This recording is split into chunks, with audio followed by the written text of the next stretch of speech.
Mandri, and it's always a pleasure to attend anything that involves IIT Madras. Always had a very special place in my heart for this amazing institution that's making not just Tamil Nadu proud, but also India proud on the global stage. Only hitch being I love coming to IIT Madras and not some hotel. So next time I would rather have this inside the hallowed grounds itself.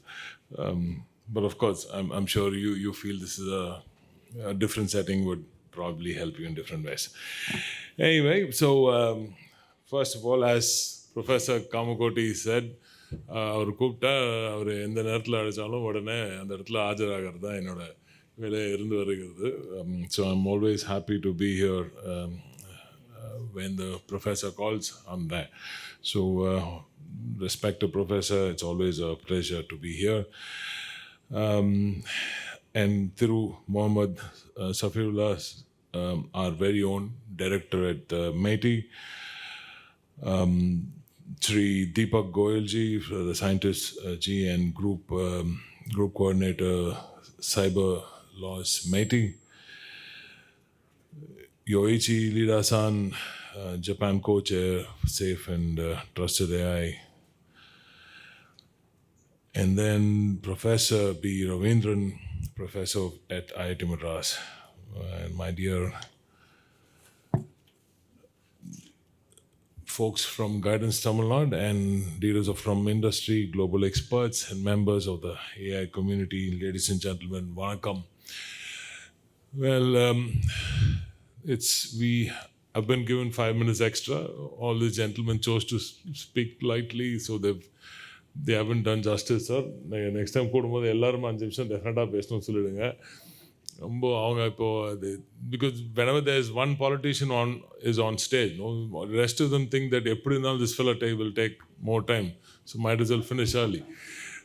So now I have 20 minutes to kill because they said 6:15 வரைக்கும் எல்லாரையும் வச்சு செஞ்சிருங்கன்னு சொல்லியிருக்காங்க. But I don't get such audiences, right? So usually try and use that every second that I get here. So I will get to what I want to see. I, as in the government, I, as in an inclusive government, wants to see with AI and with ethical use of AI and safety in AI also. So first of all, thanks AIT. They've been coming IIT for doing such events. It's very, very crucial that we do such events at the right time and also learn from the amazing minds that get to meet at such events. So thank you for doing this and building solutions for the global south from the south of India. It comes naturally because this is the knowledge hub of India. We host about 25% of all of India's institutions, starting right here from IIT Madras. So it comes naturally for us to handhold the global south. And we're not just doing summits here, we're doing summits. I've heard that such AI safety summits have happened in UK, Korea, France, and even in one on Africa. So this is something the world is talking about, the world is worried about, the world is very apprehensive about, and all of us as people of the world need to in fact get to ஆமாம் பார்த்தீங்களா எனக்கு மட்டும் disturbance இல்லை அவங்களுக்கும் disturbance. So we really have to look at AI in a very, very clear, with a very, very open mind, right? And I think governments and governance play a very, very key part in this. And I think we really need to have a big say.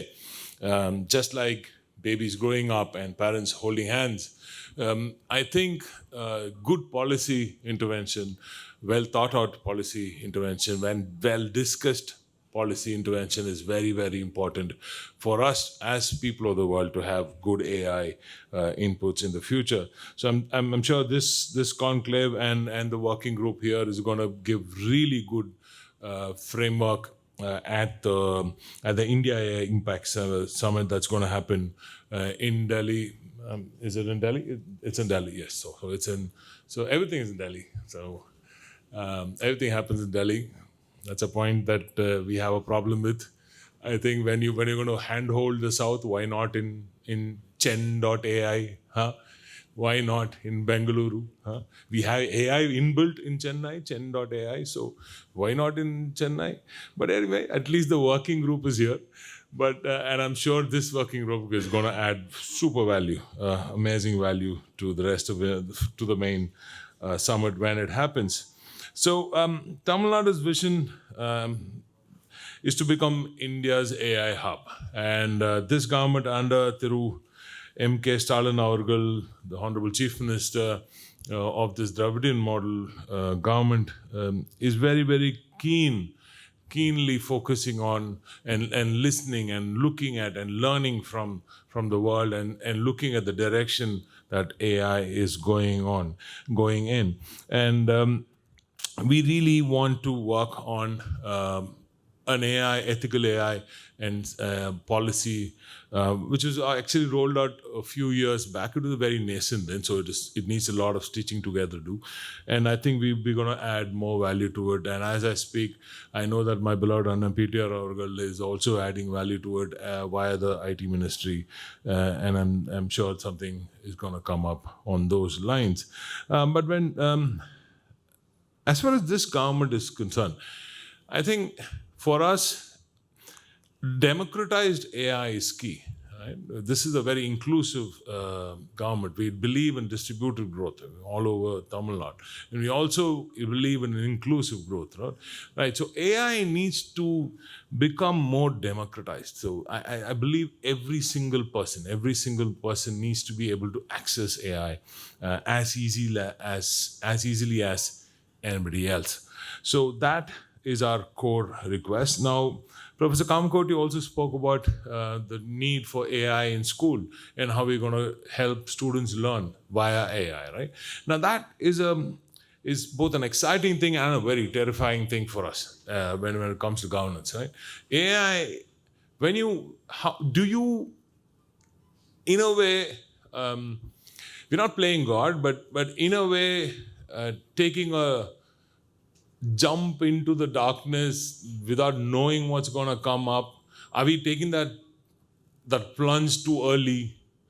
Is what one thinks when you actually put such a immensely capable asset in the hands of tutors, of course, but then it does go to young minds, right?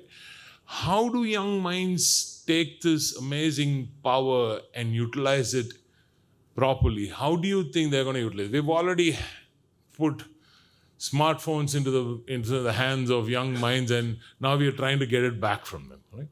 Just smartphones alone, and those are pretty dumb compared to AI. Right? Smartphones are not smart anymore. We know that now because we have the capability of AI, and then there is the human capability. Right?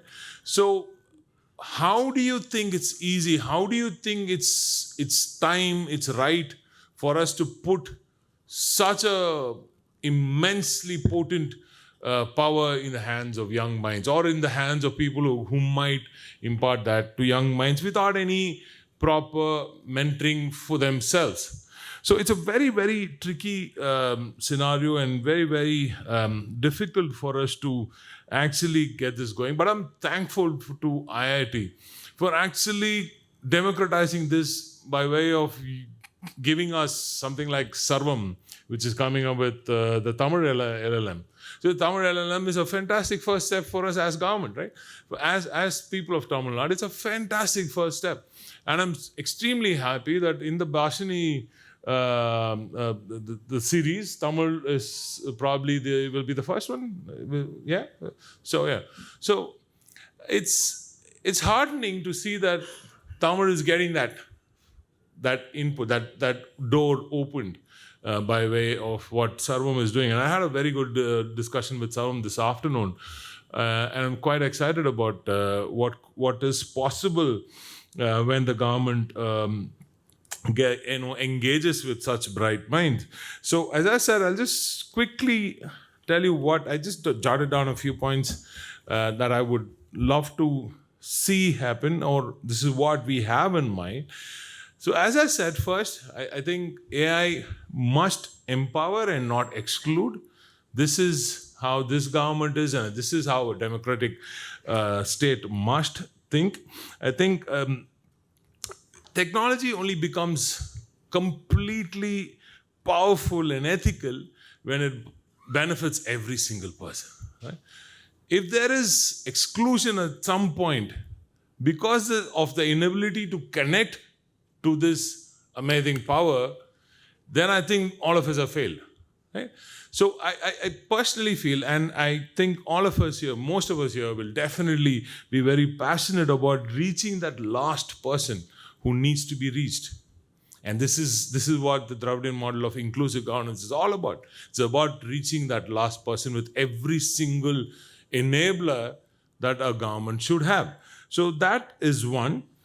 It should basically be able to uplift rural workers, MSMEs in a big way. As Minister for Industries, I think MSMEs need a big hand from AI, because that's where R&D happens. That's where research happens. Research does not happen at large industry. Research does not happen. The quick thinking, the fast shaping of newer products does not happen as much as it happens in MSME as in large industry. Large industry does not do the hard work. The hard work is done by MSMEs, right? So I think MSMEs, in a big way, students, of course, just like the professor said, why not? Of course, for those who are differently abled in our community, so there's so many who actually need to get that, and they need to overcome the digital divide that is presently there now in several sectors of the community. And I also think regulations should also be enablers, and they should not suffocate what is possible, right? So regulation should be open-minded, because we don't know what's coming with AI. Most of the people on stage also do not know what is coming. We're just breaking into what is possible in AI with AI. So none of us are masters of it. So I don't think we should start with just suffocating, putting in barriers immediately, trying to play extra safe and put in barriers without, applying mind. I think we should go carefully, but we should go on and tweak regulations as we go. And I think you can't have a policy now and have another policy, take that policy decision after 3 years or 5 years when it comes to AI. AI needs continuous policy tweaking, and I'm very, very clear about that in my mind. And I think everybody in government needs to look at continuous policy tweaking, and it also needs to be human-centric AI.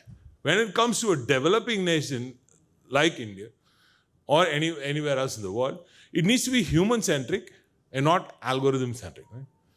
Right? It needs to be human-centric, and every single nation and every part of every single nation needs tailored AI. I'm guessing at least some of you get that. I'm sure Professor Kamgoti gets that. It needs tailored AI. Every single nook and corner, depending upon the development, depending upon their ability to use AI. That is key. Right? You can't just throw such an amazing power tool out in the open and expect everybody to use it, evenly. That's not going to happen.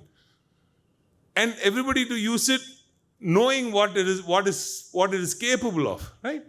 So this amazing power that all of us have in our hands now needs to be available for everybody with regulations that do not suffocate, and it should be more of an enabler and not to suffocate the user. And AI safety, in many ways, is also national security. This is national security, right? I know that in this geopolitical day and age, I have 6 more minutes, I'll just finish quickly.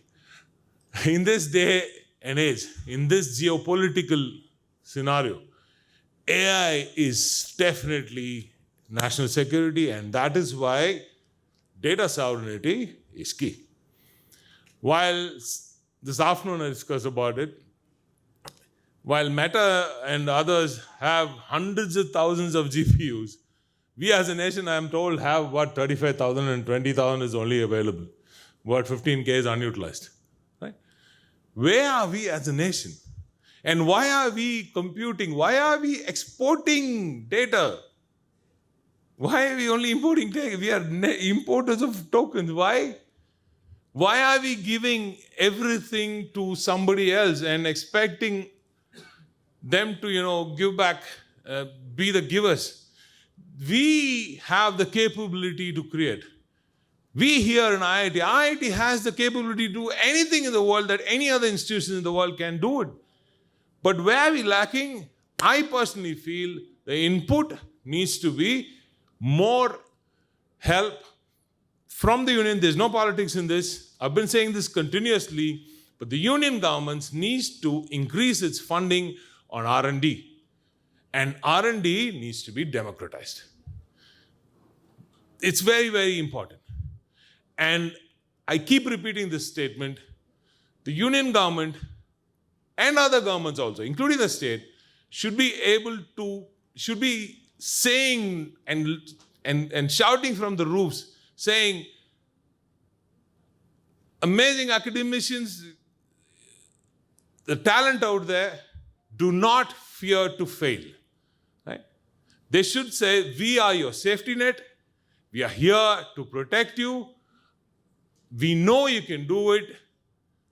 There are going to be failures on the way, but it's okay to fail. Don't worry. India is going to work with our researchers to make sure that we have our own AI built from the halo grounds like IIT Madras. So I think research funding, independent research bodies which do not have any political influence, that is key. Let our brilliant minds run our own institutions, and please let them have their own R&D funding, independent. Industry, of course, must pitch in. Our expenditure from industry is not much on R&D. They do a lot of CSR. They do stuff that the government needs to do. I keep telling all my industry friends, why are you spending to build more, stuff that the government is supposed to do? I mean, let the government do that job. What is your job? Your job is to go into R&D. Your job, industry, is to make India product nation India. And that is why I'm pushing Tamil Nadu to be product nation TN. We need to have our own products. We've conquered manufacturing.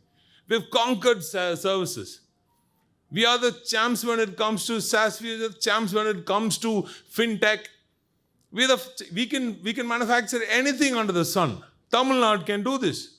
So where are we heading next? We need to go towards products, right? Our own products. So that is very, very key. So AI-driven product development, re-engineering, all of this is key. This is where we need to go. And I think that is key. And open source AI, tricky subject, but I think open source AI is also very important for democratizing the whole. You know that when a politician, or especially one from the Dravidian movement comes in, we're definitely going to touch social justice. So AI for social justice is very close to our heart. And that is where my pitch for an inclusive AI tool comes from, right? Accessible to everyone. And understanding of AI for everyone. I think it's a duty of the government to tell the world that this is coming, and also enable the population to utilize this power, this tool that is coming. So when professor says we have to teach our students, yes, we need AI in school, but how is something which all of us need to be very responsible with. So finally, there's only one more point I need to tell you. So how do you build trust around AI? Transparency. We need to know what's going behind the mind of that AI, of that tool. Transparency is key. I think transparency builds trust anywhere. In governance, and AI also needs to be transparent, and we need to know how this model is being built, on what lines, right? That, I think, is extremely key. So India, finally, my last pitch, of course, it goes to it's a pitch for the federal structure of this amazing nation. India needs an ethical AI alliance with all states. All the states need to be involved. All of the states need to be consulted. It's a very touchy subject, I know that. But I think all of you, when you sit back at home, have your cuppa and think, you know that what is okay with Tamil Nadu may not be okay with Assam. Definitely not okay with Gujarat many times. But that is the speciality of this beautiful country. This is what Gujarat will need, something on massive manufacturing at a different scale. I can't do that in Tamil Nadu. I need precision-driven advanced manufacturing. What will be okay in Tamil Nadu may not be okay in Haryana. So every single state needs to be consulted. Academia needs to be connected. State governments need to be connected. Civil society needs to be connected. And experts, independent experts, need to be connected. So that, I think, is key. An inclusive, universally accessible AI is what we should stand for. And I think these hallowed grounds of IIT and this amazing state called Tamil Nadu, which is the knowledge capital of India, the talent capital of India, like the professor said, we are the skilling capital of India also today. Thanks to our Deputy Chief Minister, Udayanidhi Stalin avargal, we have the non-Mudalvan scheme, which is consistently pushing the latest education-tailored skilling forward. So I think we, as the state, are very, very clear about what we want and how we see AI going into the future. And I hope and pray this working committee group gives amazing inputs, proper inputs to set up beautiful framework in Delhi. And as I said, I'm also hopeful that Delhi will be more inclusive, not just in AI, but in everything that it does. Nandri, vanakkam.